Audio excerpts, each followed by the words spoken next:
Patient number 2. Case study number 2, Carrie Jones from Texas, an African-American female, gravid a 3-para-2. She too called ahead, and she actually arrived in the ER entrance and was told to go around to the front instead of just bringing her in to the front entrance. During triage, she was sitting in a wheelchair for 30 minutes, screaming with contractions, grunting, bearing down, yelling out, "It's in my ass," while the triage nurse continued to ignore the patient and ask dumbass questions, which really weren't dumb, it's just the way she did it. What's your due date? How many times have you been pregnant? So you have 2 babies at home. Who's your MD? Now, the triage nurse never turned around. Her back continued to face the patient during doing all this computer entry crap. And this precious child, her son, Cash, was born 12 minutes later with meconium stained fluid. And mom says in the camera, because they did an interview with the mom, the baby was born with his eyes open and he had a bowel movement in the fluid. Now, you had some assignment to do. What was your first question you had to settle? This is a good one. What stage and phase of labor is this woman in? I need the stage and phase number. This is what I'm looking for. She's in stage 2. She's delivering. Remember, stage 1 was labor. Stage 2 was delivering. How do you know it's stage 2? It's in my ass. If you ever hear a pregnant woman in labor say, "I got a boo-boo, I got to poop, I got to take a shit, it's in my ass, it's coming out my butt." They all say this, by the way. 99% of all women say that. And they will fight you when they tell you they got to go poop and you tell them that's the baby, they'll fight you. No, I'm telling you, no, I'm telling you, that's your baby. And they will fight you because they feel it like it's coming out like a poop and they don't want to poop their pants in the damn delivery bed. So this comment alone tells you stage 2. Now, what phase? Yes! Nice. Now, I want you to hear me and hear me clearly. Any nurse worth one fucking penny knows that when you're in transition, asking you fucking 50 questions is a good way to get cut. Okay? Like, you don't even do shit like that. So at some point, there should have been some multitasking and loving on this patient, getting her in a bed. Which baby is it for you, sweetheart? I'm going to put the monitor. I see you in a lot of pain. I'm going to try to ask you some of this between contractions. Which baby is it, baby? Oh, what's your due date again? Okay, we got you. We're going to get you together, girl. Don't worry. I mean, the fuck? And if you really paid attention to the patient, she was classic transition. Classic. She's agitated. You keep fucking with her. She's screaming. She's cussing. This is classic transition. You are in no mood to talk to anybody. Matter of fact, usually a woman in transition tells everybody in the room to shut the fuck up. And they say it just like that. Would y'all just shut the fuck up? Because usually it'd be some conversation on the side going on. Mama be talking to the baby daddy and they be having fun, laughing and shit. No, ain't shit funny. I'm in this shit, in this room, in this bed, and I'm trying to do this. See, they're trying to concentrate. She literally is trying to concentrate because she is going through hell.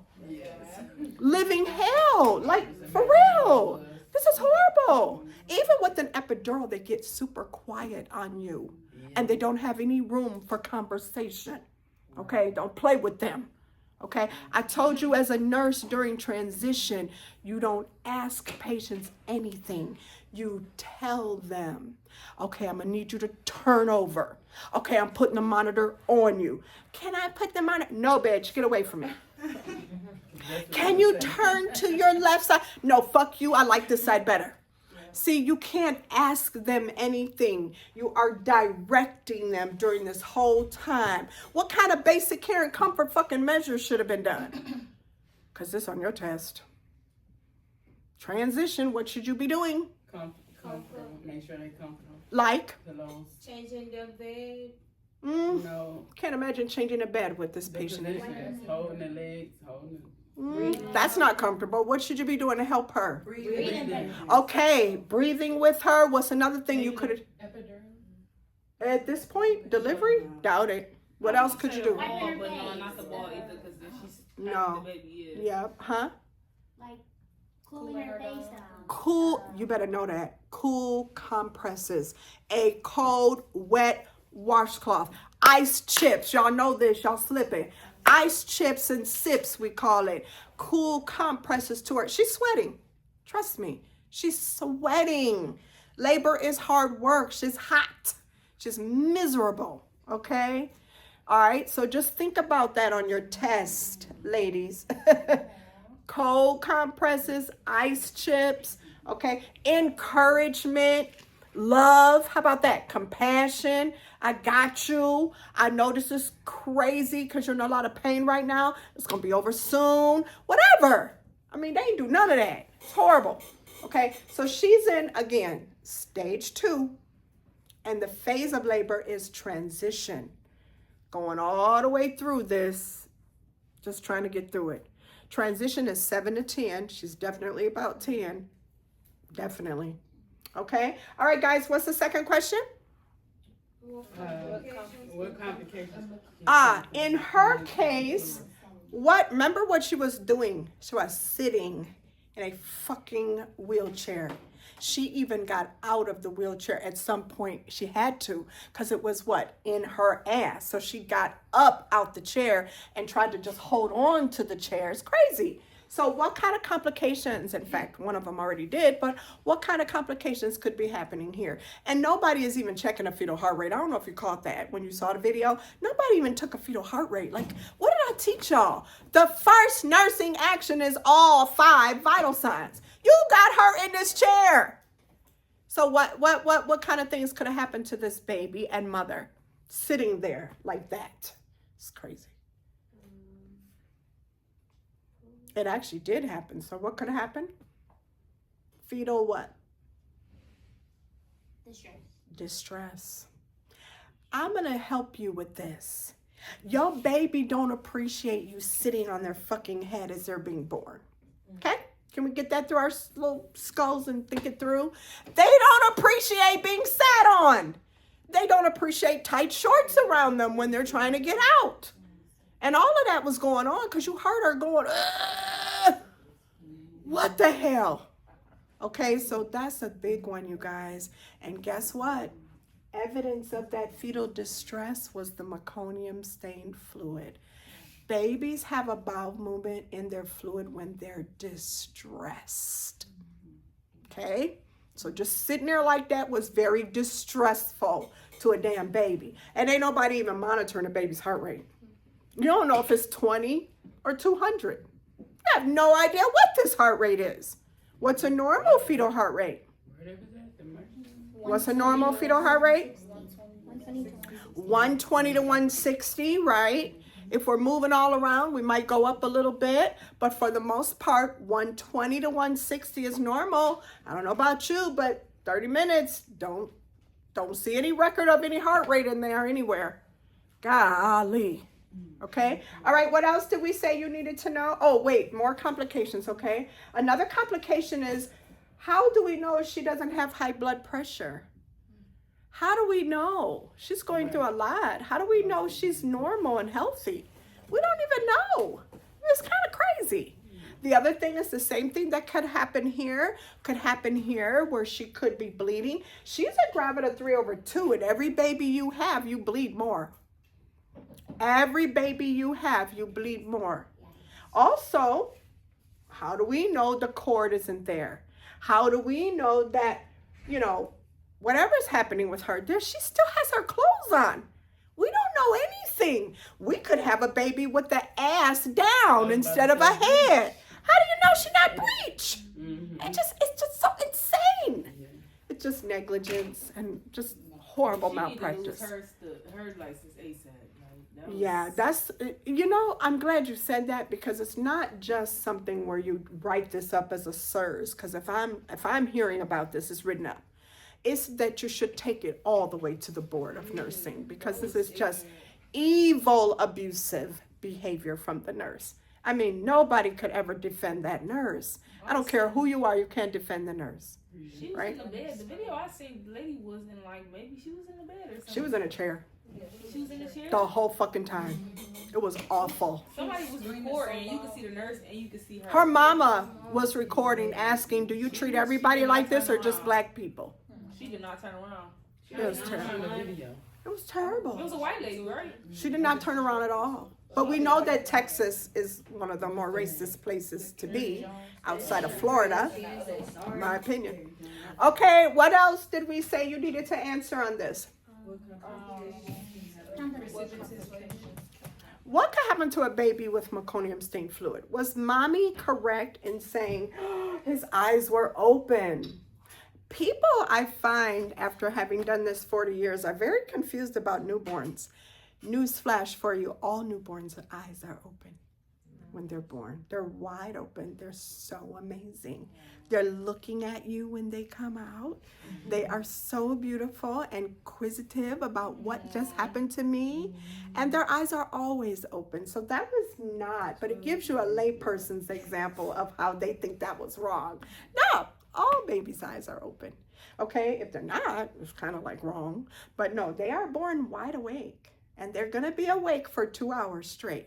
And then they're going to go into deep sleep for about 5 hours. It takes Okay. a few minutes sometimes for them to open their eyes. Not the babies I've delivered. I have yet to see a baby that I've ever delivered. Remember, I'm right there, whose eyes weren't open. Period. Now, I don't know what happened to anybody else's baby. My babies are pretty fucking healthy. So there's that. They don't all the way open. Yeah. They do open their eyes. At delivery, yes, they do. They do. Yes, they do. They're wide open. Don't let nobody tell you they're not, because the general opinion in the layperson is that they don't. And that is wrong. Okay? They throw you on the chest and they just be staring at you with the blood. They do. Now, what you guys usually see, which is sad, is by the time they put that disgusting ointment in their eyes, now their eyes are closed because they're gooped closed. But when you look at a brand new life, they're looking right back at you without that medicine in their eyes. That's how healthy babies should look. Okay? All right, now, so you got the meconium stain. What could happen to the baby then? That's on your test. It's a select all. What could happen? Number 1 on your test, meconium fluid aspiration, meaning that this baby took this nasty ass poop into their lungs. Because that's all it is poop, right? Okay, it's baby's first poop. Now, I do have to remind you, when you are changing a diaper with meconium, what is the color? Never. Black tarry stools. What did you learn in nursing school that a black tarry stool was? Whose blood is it? Mom's, because they don't need it anymore. So meconium is maternal blood. Black tarry stool. Baby's first bowel movement. If they have it while they're inside their mom, it's distress, or the other non-distress reason why there might be a bowel movement had by the baby inside of their mother, non-distress reason, is that they are overdue and you didn't come through with that diaper yet. So they wanted to go to the potty, but you didn't give them a diaper, so they did it inside of you because they're older. They're overdue, okay? That's pretty normal. So if you came to me in labor and you are 2 weeks overdue and I break your water somewhere in the process of you laboring and I see that the fluid is green, I say, oh, that's normal for overdue baby, but it does not eliminate the same risk that this one has, which is that this could be aspirated during delivery. So I have some things to do that are different With the meconium stained fluid baby at delivery, I have to do really, really thorough suctioning, right? And then if I see anything that even looks slightly suspicious, I will say, oh, this one needs a little bit more love, meaning suction them better. When you get them over to the baby bed, use the catheter to suction them, because all I got is a bulb suction on the delivery table. Does that make sense? Okay, so meconium stain aspiration is number 1. Infection, definitely. Number 2. It can give this baby like a pneumonia. I didn't see with either of these patients whether either of them were group beta strep positive.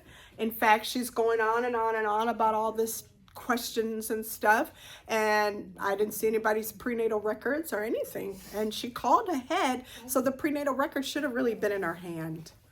Let me say that again, because it's important.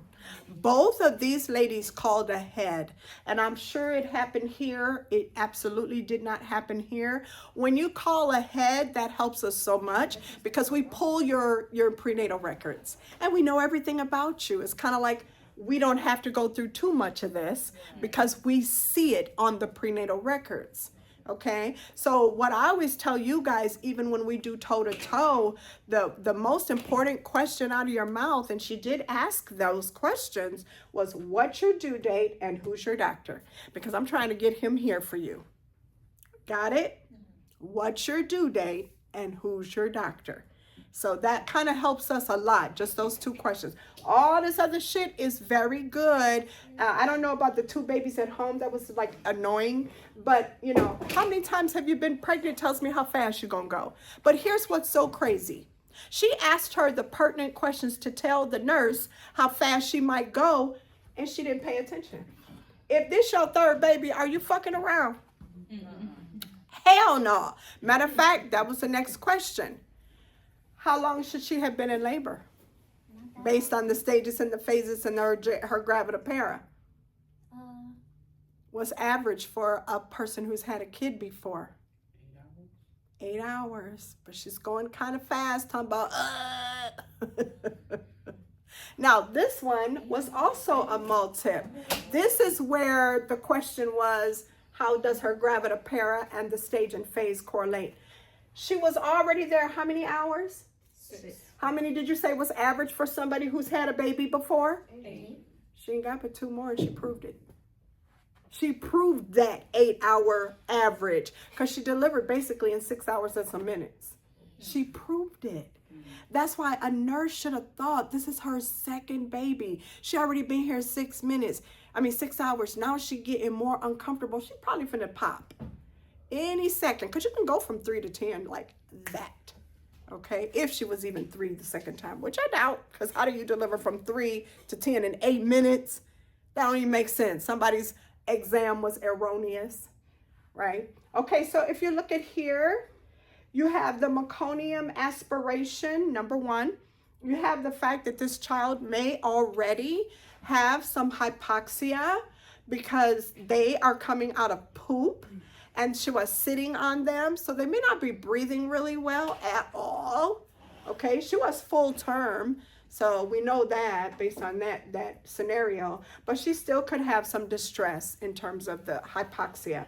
Now, the problem with hypoxia, it can turn into, please put this down on your paper, this can turn into RDS, respiratory distress syndrome, which kills a lot of kids. It kills a lot of kids. Now, your management of care now. So you're the manager. What do you think should be done? You're the manager. What all do you think you would have done as a manager of this scenario when you get this report tomorrow morning in the hospital when you come to work? Because you're probably not there in the middle of the night. You may not have been there for this, but you heard about it. So what do you do? For one, I would probably. I'm asking her. I would maybe have to report it, like do an incident report or something. Okay. All right. But remember, you're the manager. What would you do? I would meet with the nurse try to talk to her, and I mean, based off of what I heard, I would try to see her side of it too, and then come up with the next steps. Okay, what would you do? Talk with the nurse Okay. and see what happened. And then decide from there. What would you do? Talk to the nurse. Like I said, like they said, compare between what she, in her view, and then what I had in my report, and go on with the next steps. What would you do? If I was the nurse, I would. You're the manager. The nurse manager. Okay, if I was the manager, I would talk with the nurse. I would have her get an in-service on what to do when a woman's in labor. Okay. I would do an in-service on that, and I would probably speak to her about what she did wrong. Okay. And then I would probably check on the mom and the baby. And make Oh, sure, bingo. You're the first check one on to the mom say and it. the baby and make sure they okay for infection or anything. So, as a nurse manager, you don't just have a nurse from hell to deal with. You've got to walk down the hall and go in that patient's room because you are leadership. You're in charge. Whatever happened on your unit, you're responsible for. You got some apologizing to do. You've got some asking some details on her version of what happened. You've got a mother that witnessed the whole thing and is probably traumatized because I'm kind of gangsta in Project. I probably would have stomped you and I would have considered it to be a time to kill. Just giving you facts. I'm not real good with patients. I'm just not. I was behind the door when God passed it out, and I could easily catch a case behind that. Because you truly are a special form of evil. You're not like this situation. No, you're a little special form of evil because you didn't even turn your motherfucking face to grace the presence of my daughter. You just didn't. And if you really listen to the scenario, the mother said, see, I told you, take your ass to this hospital and you know how they are. Basically, it sounds like the hospital has a bad rep. If you looked at that video, she said, see, I told you, now you going to bring your ass to this hospital. Soon as you knew it was going to be that dark, you should have changed hospitals. That's not a good thing to hear that. That tells me you do this all the time. And from what I heard I saw the interview that was done with the CEO of this hospital. She had a very excellent experience with her previous child at that hospital. She had her other baby at that hospital. Now, you may not know it, but I'm going to tell you. How did the hospital administrators handle these two cases? Do you guys know? Anybody know what happened in either one of these? I seen one of the comments. I can't remember which one it was, but one of the comments said that they both got fired. Okay. Both of these, or the both here, or the both here? What you mean? I think that first one got suspended first or something. I can't Okay. All right. Anything else you heard? Because you always want to follow it up to the end if you can. All right. So let's look at what happened. The CEO of this hospital is a black man. I think the second one got fired. The nurse and the doctor no longer work there. Oh. They have been mandated cultural competency training of the unit. This hospital ain't said shit. Because they got a bad rep already. They don't give a fuck. Yeah. They have not given any information out. They haven't said they're sorry. They haven't said anything compassionate towards this family like this CEO did. He's meeting with them and their lawyers. This one, we're not going to give out any information because it'll be violating her HIPAA. You think she don't want you to say something? You think she not going to give you permission to say something? Nothing. Two different hospitals. Two different hospitals. Yeah, they all around is bad, like. All around. All around horrible situation. So, of course, you know, your girl, I'm going to try to follow up just whatever happens. And I just pray to God that they sue these motherfuckers for everything they're worth. I pray that. I pray that. She was screaming. Because you really did not care at all. You just kept your back to this woman the whole They was on time. record. Like, people be stupid. Just stupid. I don't understand. Now, these two are more symbolic of just what happened to them. We have a situation here. We have 100,000 births for every 100,000 births born in the United States. So get your hands around that number. For every 100,000 births that happen in the United States, 50 black women die versus 19 white women versus 17 Latino women. These are deaths, so they make up, and you got to know it, they make up something called maternal mortality rate. Mortality means death. So the risk of dying, this is where you get the statistic, the risk of dying for a black female is 3 times higher than any other race in the world. Now, in this state, look at these statistics for the United States, and let's just take a look at Indiana.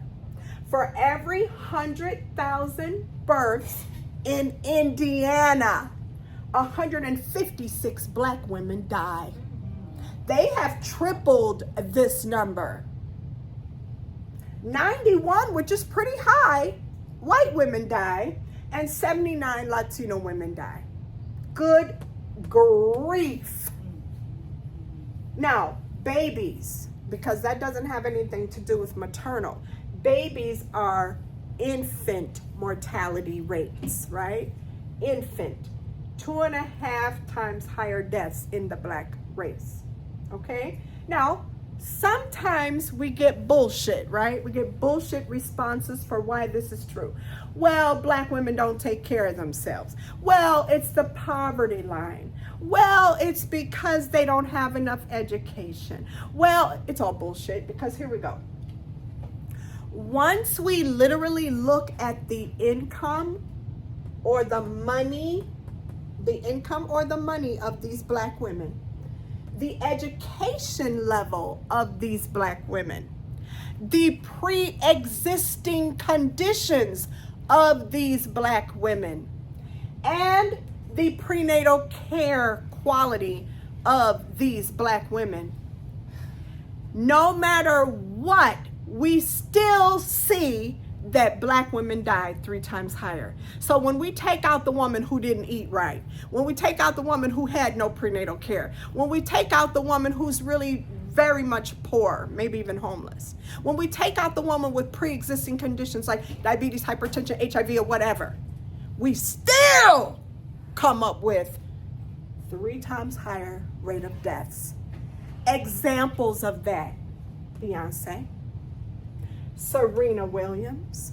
This lady died. Tori Bovey was an Olympian, an Olympic runner. She died. They nearly died. And this one, Serena, if you ever saw her story, you will be like, whoa.